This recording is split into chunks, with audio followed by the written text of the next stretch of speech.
la volonté colonialiste sioniste, pour moi, c'est l'horreur. L'antisémitisme, c'est un crime, comme tous les racismes. L'antisionisme, c'est un devoir pour toute personne qui croit au vivre ensemble.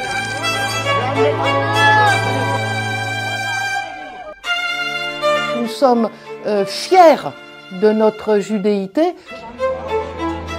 que l'on nous dit que la politique actuelle du gouvernement israélien est criminelle et doit être combattue. Il ne faut pas avoir peur de ça.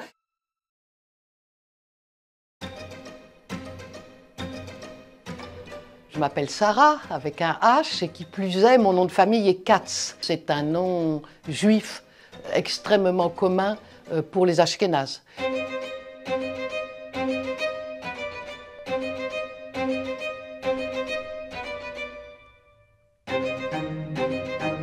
Je suis antisioniste parce que je suis profondément pour le droit des peuples. Il faut parler de comment est-il possible que des gens qui se disent les héritiers de l'extermination des Juifs puissent faire ça, un effort d'extermination sur une autre population.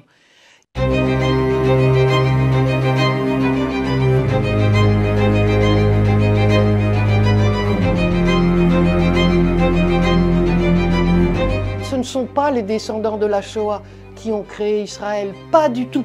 Ce sont des gens dont l'idéologie suprémaciste, je le dis clairement, l'idéologie sioniste, elle est plus proche de l'idéologie de ceux qui ont fait le massacre des Juifs d'Europe que de ceux qui l'ont subi.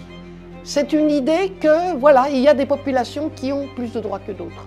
Il y a une très jolie histoire d'une femme comme ça qui arrive dans les bateaux avec les survivants des camps.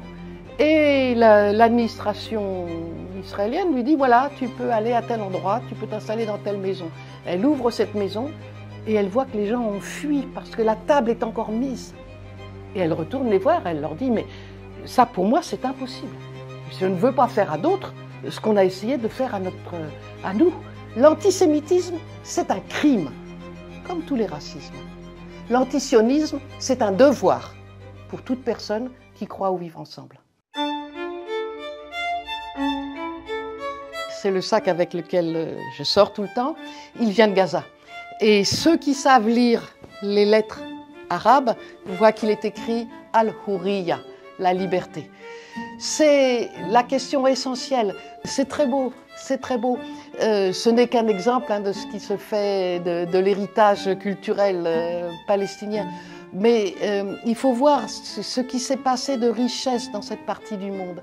Et le fait d'en faire des ruines, des cadavres, c'est un crime innommable.